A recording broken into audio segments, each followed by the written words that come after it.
What's going on, everyone? Welcome back to the RedBeard Outdoors podcast. I'm Jonathan, your host, and today is part of this year-long journey that we've been on, sharing everyone's stories that have been on the podcast every other Thursday for the Why First Phorm Outdoors episode. We're wrapping up the year here. We're in the last quarter of the year, and I've got some amazing guests for you guys. Samantha Kish was one of the people that went and competed at the finals for the First Phorm Outdoors Knockdown Challenge this last year in May when we held it out at Sal's Farm, First Phorm headquarters. So that was pretty awesome to see you guys competing out there. And I wanted to bring her on as we are getting closer to November Knockdown and what we have going on over there with First Phorm Outdoors and why you should compete in that as well. But with all of that being said, Sam, who are you for people that don't know who you are? So you introduced me already, but my name is Sam Kish. I currently live in Texas, and I've been hunting my entire life, mostly bow hunting. And then I grew up born and raised in Michigan, and came down to Texas. Went to school here for a little bit, and then I started my career with the fire department down here. So That's awesome. So yeah, if you don't mind me asking, which fire department are you a part of? Austin Fire Department. Yeah, so that's pretty big department, isn't it? Yeah, we're it's crazy. I mean, the city has grown so much, and so we're trying to keep up with all the growth as well. And so that's pretty tough to do, but we just keep building stations to accommodate for the amount of people that have been moving in. So yeah, it's we have 54 stations right now. So Wow. That's crazy. 54 stations for one department. yeah, That city's growing, you can it's tell. growing. Yeah. Yeah, that's a big city. So with that, and a lot of people that don't know, and I'm not fully versed on what is required as a fireman or firewoman, but with that, there's volunteer firefighters, and then you're full time.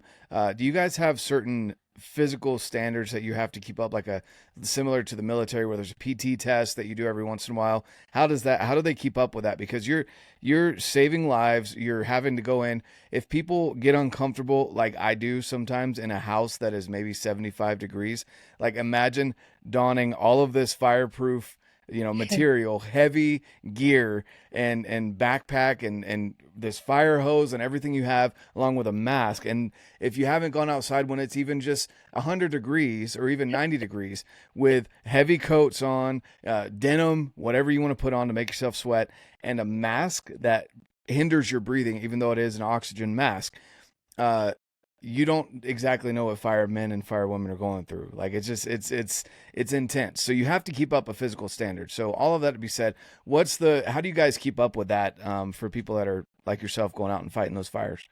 So honestly, there is a physical fitness standard test in the beginning, and so it's to get into the fire department. So you have to meet certain requirements to be hired before the fire academy starts. And in the fire academy, you are also held to a certain standard. And they really try to teach you down at training or the academy how important it is, like why being physically fit for this job is extremely important and something to keep up with. It's not just, oh, okay, I'm gonna work out for this and get into the fire department and then just stop. It's like, no, this is a commitment that you have to make throughout your entire career, whether it's 10 years, 20 years, 30 years in the department. But once you get hired into any kind of fire department, you are making a commitment to yourself, to your fellow firefighters, and to the public that you are physically able to do the job. And so each year we do like a physical assessment, kind of to see where you are at and what you need to improve on, or if you've been slacking a little bit in that year. Full health assessment just to make sure that we're healthy and still able to perform the job and the duties that it's required to be a firefighter. So it's pretty intense, but honestly, if you just keep moving and keep working out, it just, you get better each day. But if you stop doing it, you're just going to feel worse, in my opinion. So it's really awesome to keep up with, and it definitely holds you accountable, when you have a career like this. And I Yeah. encourage everyone to do it, but for careers like this, it is, I mean, you have to do it. You have no choice. So that's what you do when you sign up. So, Well, yeah. and there's constant training, right? You guys are going through basically continuous education, if you want to put it that way. But where you're training, with your hose, with the ladders, with everything that all the equipment that you have to put on and off as you're going through different drills. Like you train those on a regular basis, if I understand that correctly. Yes, Okay. that is correct.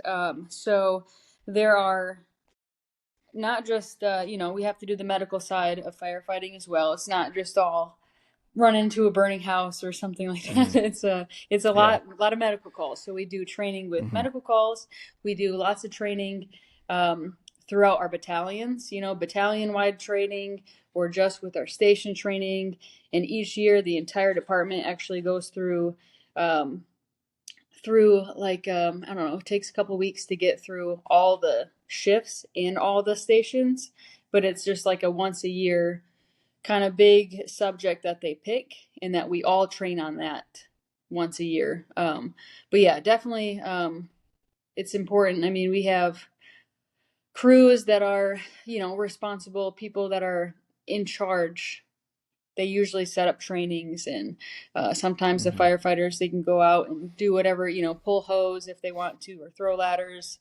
Um, but yeah, it is constant. It is new every day. We go into work not knowing really what to expect. But the one thing that we can do is just keep practicing, how we learn things. And even building construction, knowing building construction is very important, because Hmm. there have been a lot of changes with that over the years. And so learning, fire tactics with that aspect in mind, is very important to keep up on, not just learn it once and forget about it. And even, I mean, we have such a wide array of, territory in Austin. We have, brush, we have grass, lots of surrounding areas that are hilly. The terrain is very, the conditions are very ripe, I guess, for, wildfires and things like that. And so we have that on the outskirts. So Hmm. certain people have to be trained, like that specialty. And then you have the high rise buildings downtown. Um, we have major highways running through the city. So yeah, it's constant, and that's what's pretty neat about it. Yeah. No, that is pretty awesome. It's a unique job. It takes a lot of, I don't even know what word would best describe that, but knowing the firefighters that I've uh, had the pleasure of meeting and becoming friends with, you guys are just a different breed of individual, willing to always go out there. And what a lot of people, like you said, don't understand is, yes, policemen usually get called as well to certain calls, medical calls, but they're not all EMTs, whereas you guys are. And so that's something that you guys go through and do on a regular basis, is the training to be that first responder. And you guys go into situations where uh, you don't have guns to defend yourself. And Right. there's times where that I've known. My dad was a cop, and he explained that there were times where they would have to go in to clear an area just so that you could go in and do your medical portion of the call, whether it be domestics, whether it be whatever. Which everyone out there that knows anything about statistics understands the domestic calls are the most dangerous for policemen and for firefighters as well. They get called for those medical emergencies, and so those are all things that you guys have to go encounter. So it's not just rushing in, saving the day, getting cats out of trees kind of deal that Yeah. everyone kind of jokes about, or calendar shoots. Yeah. It's not. Oh it's goodness. Oh, I got to hear all of it. It was hilarious seeing whenever my dad was around firemen or Yes. whatever. There's always that back and forth, just kind of laughing about the donuts and bacon versus firemen going out and getting your calendar shoots done in their free time, kind of deal, and chilling at the firehouse doing nothing. So there's a lot of stuff that is good camaraderie back and forth. But in all reality, you guys are kind of the lifeline of the community. And so being up on your physical fitness and training is important. And I imagine it's, even though it may not be per se required, you will also, as you go through the training, you can see the people that put it as a priority, and those are the people that want to stick around, because it's kind of just bred into that community of, I need to be physically fit so that I'm not a liability in these situations. Right. Yeah. I want to be a teammate that people can rely on, right? So, with that being said, what is kind of your typical physical training yourself to keep up? Because again, and just to point out the obvious, guys, most, from what I understand, again, I don't have the stats here, but from everyone that I know that's involved in firefighting, the large majority of people that are firefighters are men. And so, Yeah. Yep. also a biological fact. Sorry for people out there that may not agree with this, but women are different than men.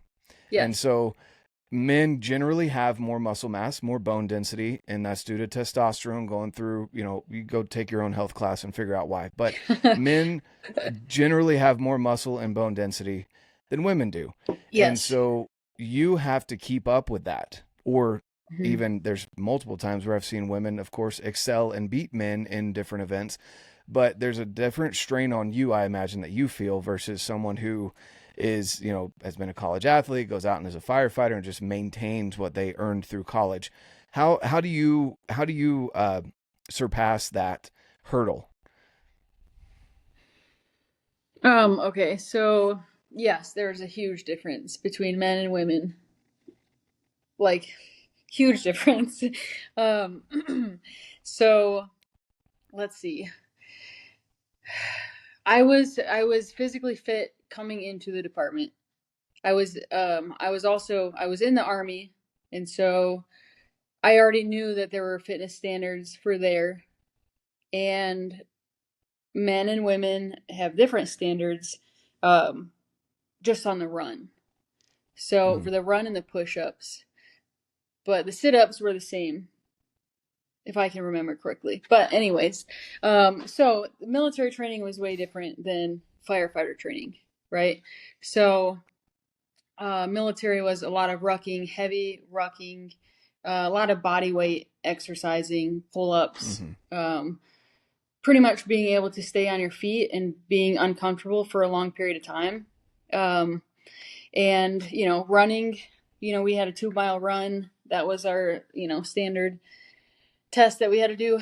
And so I was training, I was used to that kind of physical fitness and everything like that. Mm-hmm. And when I joined the fire department, I had to get stronger, a lot stronger. Like, I was pretty good already, but I had Yeah. to gain some weight in order to um, lift heavier, or drag out people that are way more, like, they weigh way more than I do. Mm-hmm.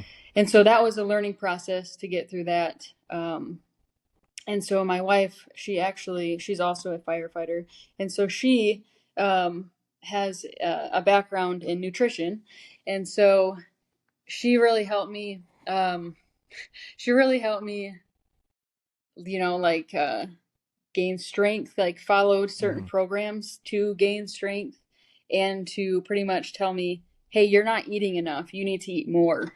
So I'm like, okay, Mm-hmm. okay, I can do this, So I was like 120 pounds in the academy or something like that. And so now I'm 150 pounds, which is fine with me because I feel stronger. And I think Yeah. it's very important in this job. Mm-hmm. And also endurance. You got to be very well rounded, right? So keeping up with that is really important. Um, Now that I have a good, solid strength base that I have created in the last 8 years, um, now I can kind of transition to doing a little different exercises. So we've been doing different programs. We did a small off program, which is strictly squatting the entire time, and that helped tremendously. I mean, my back squat max jumped up like 60 pounds just in 12 Wow. weeks. And so, um, yeah, that was a big transition. We've done programs like CrossFit type programs. We've done, what else have we done? Sandbags, a lot of sandbag training. That was probably the last 2 or 3 years. We've done a lot of sandbag Mm. stuff, you know, with heavy weights and running involved and rowing. We have an echo bike here. We've done all that kind of stuff, and now we're doing the Mountain Tough program, which is great. I love it. That's awesome. So Yeah, all of and those so seem to be really good examples of, and I love what you were saying about building up that base of strength. Now hmm you're transitioning more into not just cardio, but right, higher reps and cardio style strength training as well. So more of that GPP, the general physical preparedness, which everyone knows is a CrossFit term. CrossFit is obviously kind of taken over that side of training, but just because you train similar to CrossFit doesn't mean CrossFit's more of your training for a competition, very right, specific workouts, but your GPP, so your general physical preparedness is key, especially if, again, you're trying to save lives. yeah, You're going in with, you're 120 pounds, now you're 150 pounds, but yeah, still, even then, with probably 100 pounds worth of gear on and trying to carry out a person who is, let's be honest, most people are probably not physically healthy that you're trying to help. right. I'll just put that out there. Yes, And you are so, absolutely uh, correct. and so you're hauling someone out who's overweight and or has had a heart attack or something like that, that they are dead weight, which even 100 pounds dead weight is different than a 100-pound person that you're trying to pull out that has some, rigidity to them. So Yeah, all of those things is definitely, it's key to be stronger, but also to have that cardio so you can get them in. But right. I would imagine that uh, a lot of the situations that I could picture for a firefighter are similar to more of those almost football style, where it's a quick burst of, I'm getting in, grabbing someone. I need some quick power to get out of this situation. Yes, It's not running a marathon per se. So that's why cardio is important, but not as important as, again, trying to run a marathon or going and playing soccer, for example. So that's where that training sounds really, really good. And it's also cool that you've got your wife and hmm basically your community that is able to help you, and she's able to help you with your nutrition yeah, and your training, and you guys have that partnership together. I know I don't know what it is. You guys obviously have a great bond with that. If I ever try and teach my wife something, I usually just would rather pay someone to teach her because don't get me wrong, she it doesn't is want to it listen to gets me a little sometimes. it gets a little tough sometimes, and I'm Yeah, like, I'm not listening to that. Like, what? Like, yeah. I can do whatever I want. No, no, but she's very helpful and she's very patient. And I yeah. think with that it's hard just because, like, when you live with someone for so long, like my wife and I have been married 10 years. Uh Mhm. I've gotten all the kids into archery. Mhm. Cool. And we've even had people that are like, why don't you shoot, to my wife? And I'm like, one of these days she'll get into it. But there's something about, she knows me on a deeper level and knows that I'm not perfect.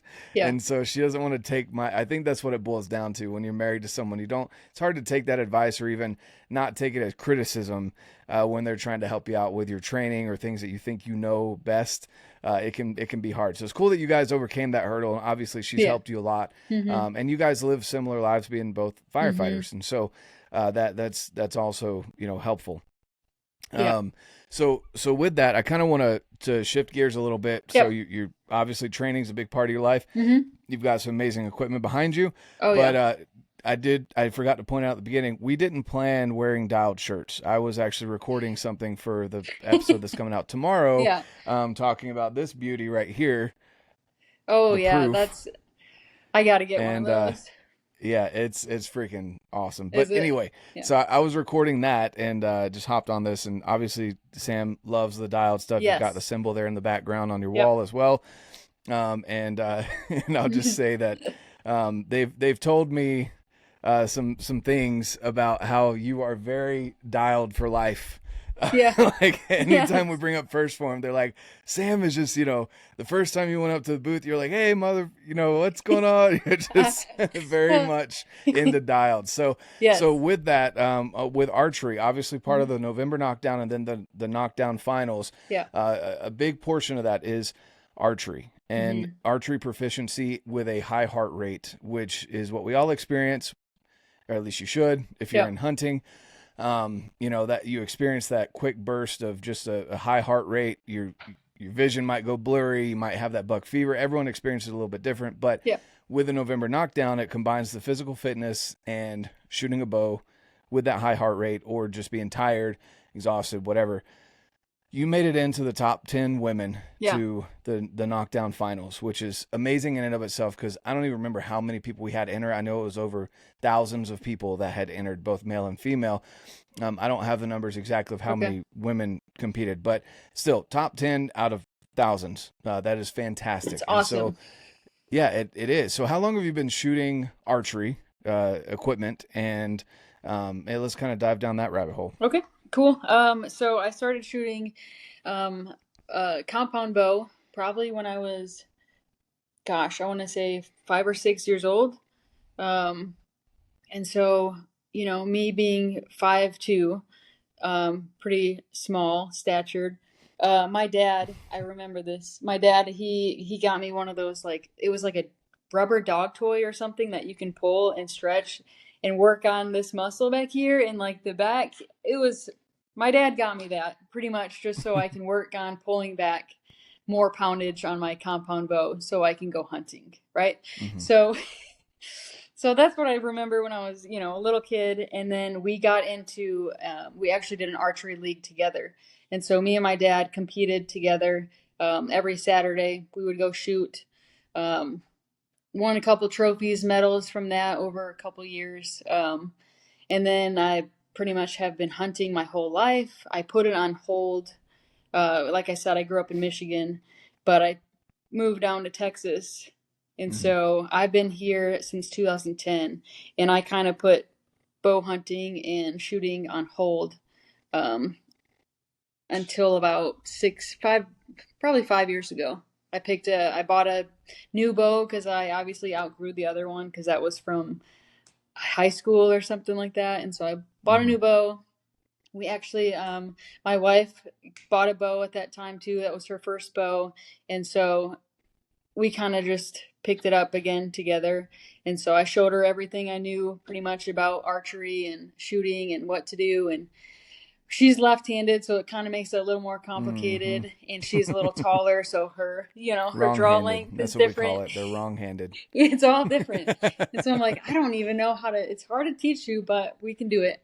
And so Hmm. she's being great with that now. And then yeah, so I've been shooting probably consistently for the past 5 years or so down in Texas. And then yeah, I just bought the RX-8, and it's awesome. So I love that Yeah. thing, but but yeah, Yeah. I had a Bowtech before and then a Hoyt before that, so I've been back and forth. Yeah. Yeah. No. And I think that's always good for people. I always recommend that, just because I shoot a certain bow or someone else shoots a certain bow or some celebrity, most of the people that I know that uh, I guess that I value their opinion, that would be Hmm. considered a celebrity in the hunting space or the archery world on YouTube. Most of them, even though they have their bow brands they work with, they say, "Hey, go shoot all the different bows," because Yeah. they really are different based on, and even year to year, there could be a different cam this year Yeah. that's next year is smaller or a different angle, and it just doesn't line up with you right. Exactly. And but another bow does, Hmm. and so if you are the person that gets a bow every year or even every couple years, the technology changes even ever so slightly every year, but every couple years you'll notice a big difference in, maybe this year you didn't like Matthews, so next year or you shot a Hoyt and then you swap, etc. So Yeah. nothing wrong with doing that at all. Everyone has their preferences for sure, Yeah. but the that's really cool to hear that you've been shooting for a while. um, and so you obviously you got the RX-8, which is a sweet bow. Hmm. That's actually the one I'll be using throughout the rest of the year. Nice. I Nice. killed my elk with the Alpha X33, which is an awesome bow as well. Yep, that's But awesome, the Bo. yeah, but the RX8, that's going to be my whitetail and mule deer killer Heck yeah. this year. So it's Nice. a great bow. And then how did you get, I don't know, with dialed? Like what sparked your interest Oh with the my dialed gosh. sight? I could go on forever with dialed, and how awesome they are. I mean, Yeah. honestly, it was I was like, you know what? I'm really not happy with, I think it was Trophy Ridge. I Mm, wasn't happy. I've my whole life I've shot with one pin, and I'm okay. like, okay, I gotta change something because like the way that you adjust one pin, it's just different. It maxes out. Mm, You have to figure out your tape. They just don't make it easy for you, right? So I looked. I've been researching some sites, or I was researching sites, and I was like, this is after I did. Let's see. So this was in January. So this was after I got in, to the competition top mm, 10. I shot fine with the other one, but it was only at, 20 yards, right? And so I was mm, like, I'm going to need something different because I don't like this site. So I yeah. researched some sites and I looked up, or I found dialed. And I'm like, oh, what is this? This is kind of cool. I mean, it looks awesome. It looks great. And they're USA made. And I'm like, okay, I need to reach out to these people. Like, I don't know, like this is weird or whatever, but you know what? It's worth a shot. So I just emailed them, introduced myself, what I was looking for, and I wanted to try one of their sites out. And I asked them, and they were like, I got a phone call 2 days later, maybe, and I was Mm, getting ready for work, and it was Scott, and he's great. And he was like, just talking to me like it was just someone that I have been chatting with my whole mm. life, and I was like, is this real life? He's like, yeah. So just let me know what you want and I'll send it to you and you can try it out and let me know how you like it. If there's anything I Yep. can do, I'm like, well, this is incredible. So I got it and I put it on my bow. I'm like, in just dreamland, like he's sending me all of this dialed stuff. And I was like, Yeah. this is kind of unreal. Like this company, like a small company, and they're from the North, which I really appreciate because that's where I was Yeah. raised. And so, yeah, it was great from there. And they have been nothing but amazing people and helpful this entire process. And so, yeah, very, very That's committed awesome. and loyal to them now. Yeah, yeah, they really are good people, and Hmm. I know at the beginning, now they've got even more of a team, but at the very beginning, Scott was, he even drove. There was a couple times where he drove a couple hours to get someone's bow set up properly. Yeah. Like he's dedicated to what he's done. If anyone wants to know more about that, go check out. I've got a couple videos with Scott Nice. on the new Proof site, and then of course more about Dialed. He's just an awesome dude. I always call him the. Yeah. I tell people, hey, go over to the Dialed booth whenever there's an event. I'm like, go to the Dialed booth and look for the good-looking homeless guy, because that's what he looks like. He's got a bunch of Yeah. tattoos. He's always in flip-flops. He's got long hair, and he looks like, if you saw him on the street, you might think he's either a hippie or homeless. Yeah. Like, is But this but guy he's a good-looking real? dude. Yeah, like, but anyway, he kind of laughs about Hmm. that, the good-looking homeless guy. But Yeah. no, they really do believe in their stuff. They take Yeah. user feedback, and that's how they came out with the Proof. They've been getting feedback from the Arxos, which is basically V1 of their site that they ran for a couple years, and now this one just barely launched. Amazing site. So Yeah. anyway, you're obviously big into archery. You love archery stuff, so you Hmm. combined your fitness with archery. Came out to the November Knockdown Challenge and then the finals. And I guess run us through just a quick minute or two of your experience at the Knockdown Finals.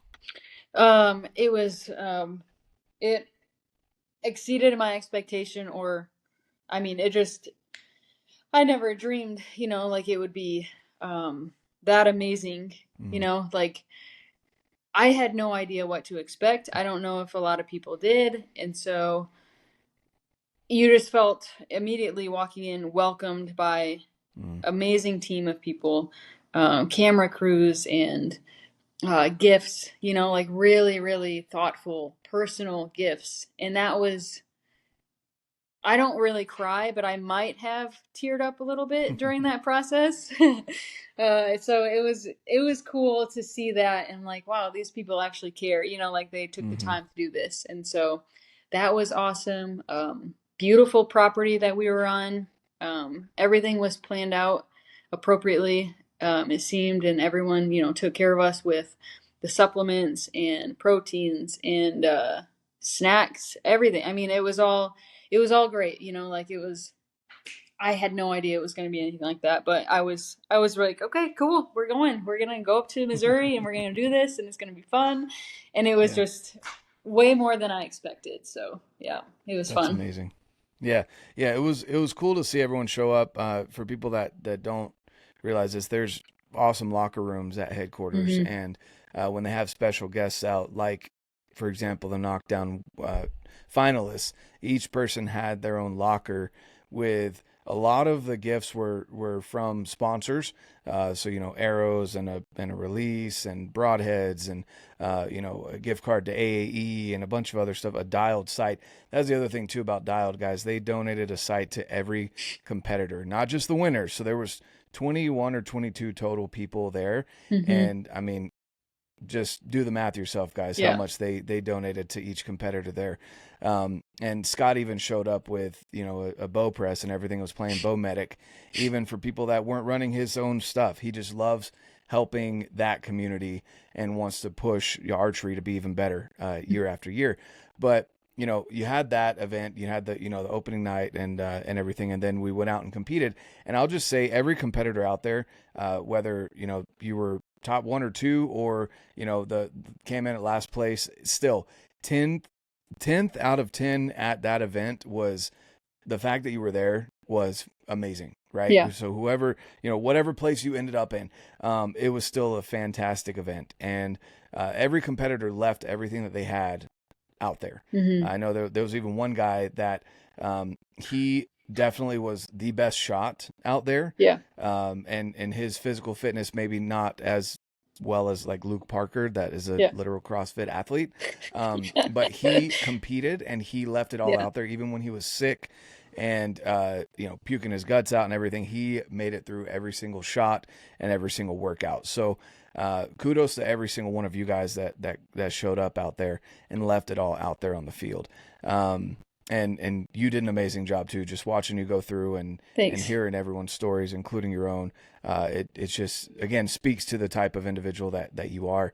And so anyone out there, again, whenever we launch that event, whatever it's going to be this year, I highly recommend you compete, even if you feel like you don't have a shot. I heard that a lot from a lot of people out there, Yeah. that because there were literal CrossFit athletes that competed this year, that went on right afterwards to go and compete in the quarterfinals and semifinals for CrossFit. And some people were like, man, I can't believe I got to compete against that and I'm here. Yeah. Uh, Yeah. and so you never know. Put your name in the hat. Hmm. Get out there and compete, For sure. Yeah. and have an amazing experience, if Yeah. anything, and know what your chinks in your armor are, so that you can get better at archery or fitness or both, Hmm. throughout the year. So with that, why, I guess first off, how did you get involved with First Form? Kind of give us that little brief story, and then give us your top three reasons why. Because again, I know from any kind of government agency or even just police department, fire department, you guys kind of get thrown stuff from supplement companies because they want to say that they donated Yeah. to to a good cause, which good for them. That's awesome. Hmm. And hopefully you actually believe what you're doing. It's not just tax write off. But there's lots of stuff that gets thrown your guys' way as far as supplements go. Once you've said how you got introduced to First Form and First Form Outdoors, give us your top three reasons why you've stuck with First Form over anything else that has either been thrown at you or that you've noticed out there. So let's see. It started, like my wife, like I was saying, she has a nutrition background, and so I'm pretty sure that she started ordering, or I started ordering collagen from you Hmm. guys. I looked you up, or she looked you up. Let's see. I don't know what's right, but I believe that she did some research on the company, and she Mm-hmm. kind of appreciated the ingredients in some of your guys' products as not being full of added colors and things of that sort. And so that was really important to her. And so she kind of projected, Mm-hmm. that onto me.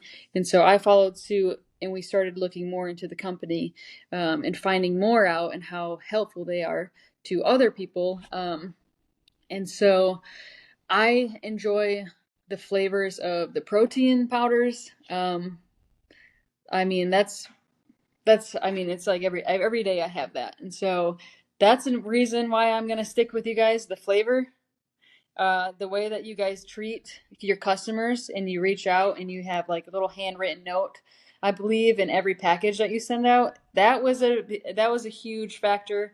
Um, and even just some of the recovery products, that has been helpful. BCAAs, just like you said, in hydration products, has been helpful in my career. Like I bring Mm-hmm. that with me. I like the flavor of it. I like that I like to support a company that has such a vision, in helping others and not just making money. And I saw that with First Form.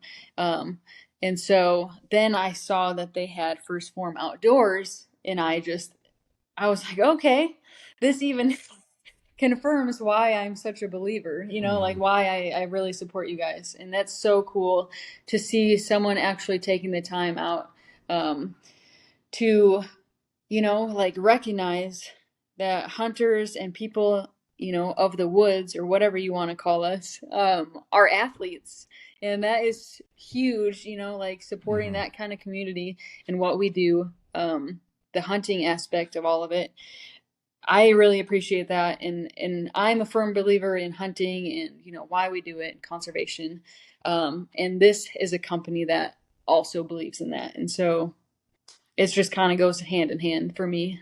So I love it. I yeah, love it. Yeah, it's definitely something that can't be said enough. And people, I think they say there's like 7 times that you hear something before it registers.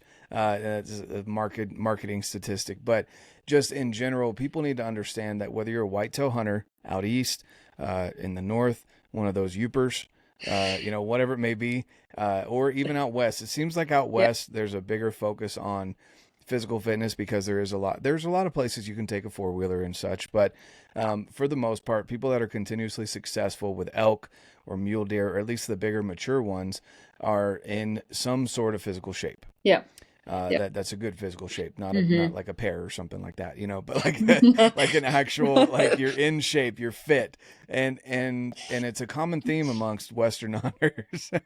Don't make her spit out her drink over I here. like that. But I mean, there's all sorts of shapes, right? Yeah. But you want to be in good physical shape, to be able to get after things in the West. It seems like Eastern hunters, it kind of sticks to some people, but a lot of those people are already either like yourself, where you have a physical job, or they're college athletes, or they just Mm-hmm. enjoy working out themselves. And what we're trying to get across to people, because it's a bigger market, even so in the East, whether you're an archer, whether you're a rifleman, whatever it may be, for hunting in general, it's more than just walking out to a tree stand, or the joke of, man, I didn't realize I was out of shape till I had to drag a deer out of the woods. Right.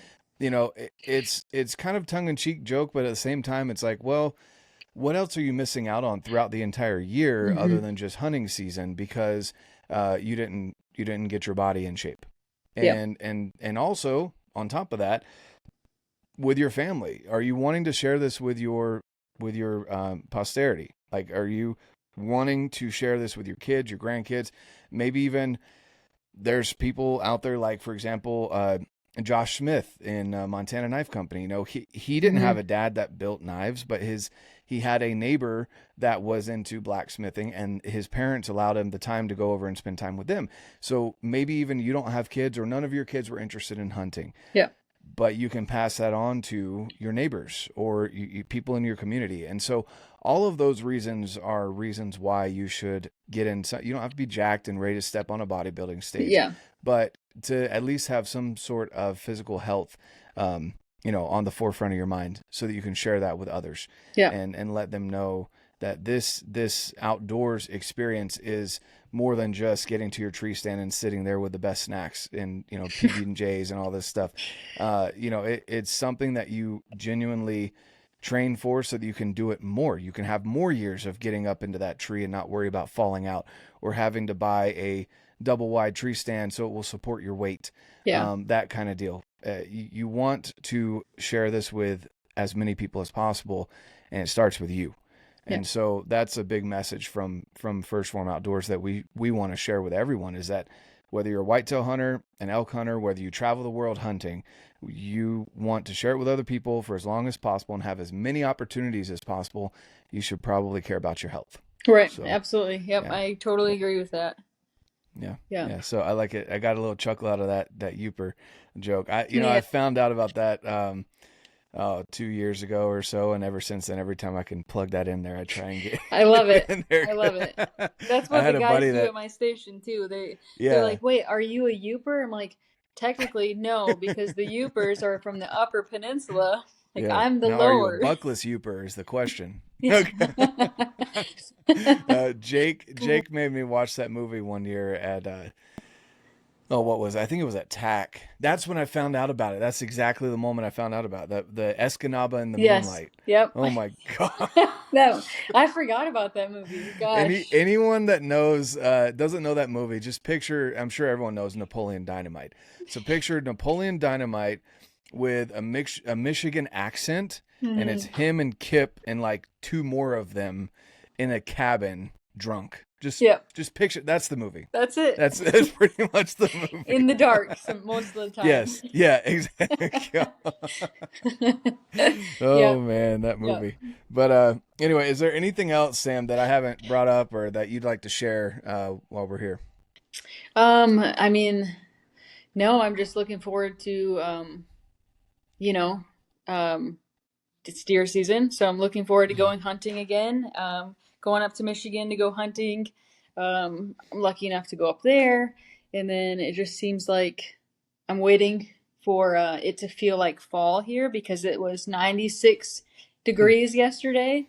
Pretty impressive, but we're just waiting for cold fronts to come in.